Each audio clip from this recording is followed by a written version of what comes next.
नमस्कार। आज हम बात करेंगे साधु संत सिर क्यों मंडाते हैं। आश्रम में कभी आपने या आपने घर के बाहर देखा हो, कुछ भिक्षु अपने सर पर बाल नहीं रखते हैं। आपने देखा होगा जब आप किसी पेड़ की छटाई करते या करवाते हैं तो वह पेड़ अपनी ऊर्जा उसी हिस्से पर केंद्रित कर देता है जिसकी छटाई हुई होती है। यानी कि अगली बार जब नई टहनियाँ, नए पत्ते, नई कोपलें आती हैं तो उस स्थान पर ही आती हैं जिसकी छटाई हुई होती है। तो अगले 15 से 30 दिनों के भीतर पेड़ के उस हिस्से में इतने पत्ते आ जाते हैं जो दूसरे में नहीं होते हैं या दूसरों से ज़्यादा वहाँ पे ग्रोथ होती है। यही चीज़ हमारे शरीर में भी होती है। यदि आप अपने बाल मुंडवाते हैं तो आप देखते हैं कि आपकी ऊर्जा अचानक से आपके सिर की तरफ जाने लगती है, और यही हम चाहते हैं अपने चक्रों को एक्टिवेट करने के लिए। एक खास तरह की साधना करने वाले लोग ऐसा ही चाहते हैं। वो अपनी मर्जी से बाल नहीं मुंडवाते हैं। वे अपने बाल शिवरात्रि को उतरवाते हैं, जो अमावस्या के एक दिन पहले आता है। उस दिन, अमावस्या के दिन और उसके अगले दिन मानव शरीर में ऊर्जा ऊपर की ओर अर्थात सिर की तरफ चढ़ती है, जिससे हम थोड़ा और धक्का लगाना चाहते हैं।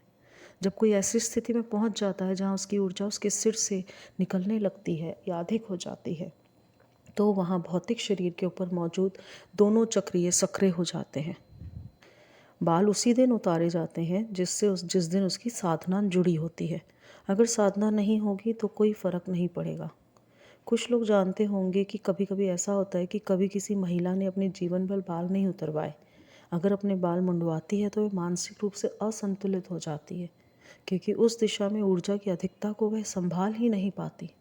अगर पहले से थोड़ा बहुत असंतुलन हो तो वह और बढ़ जाता है, लेकिन अगर उसे एक खास समझ के साथ दिया जाए तो उसे संभालने के लिए साधना बहुत ज़रूरी है, जो बहुत फ़ायदेमंद होती है। तो जो साधक अपना सिर्फ आध्यात्मिक कल्याण ही नहीं चाहता, बल्कि एक विशाल संभावना का साधन बनना चाहता है, प्रकृति में मौजूद छोटे से छोटे सहारे का इस्तेमाल करना चाहता है, तो सिर मुंडवाना उसी पाठ का एक हिस्सा है। जब कोई ऐसी स्थिति में आ जाता है कि सिर तक ऊर्जा आ जाती है, तो बाल उतरवाने की ज़रूरत नहीं है।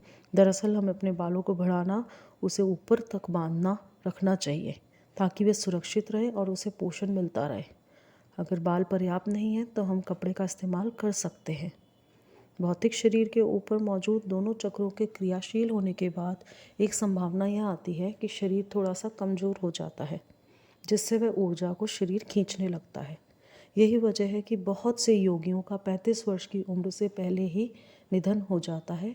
वे ऊर्जा का एक निश्चित स्तर हासिल कर लेते हैं, लेकिन वे शरीर के सभी अलग अलग पहलुओं के बारे में नहीं जानते। हम जानते हैं मशीन जो है मानव शरीर की, एक बहुत ही जटिल मशीन है। जटिल अर्थात बहुत पेचीदा नहीं है, लेकिन इसमें एक साधारण मशीन से अधिक संभावनाएं हैं। अगर किसी की अपने शरीर के ऊपर अच्छी पकड़ नहीं है तो अधिक संभावनाएं आपको शरीर से अलग कर देती हैं।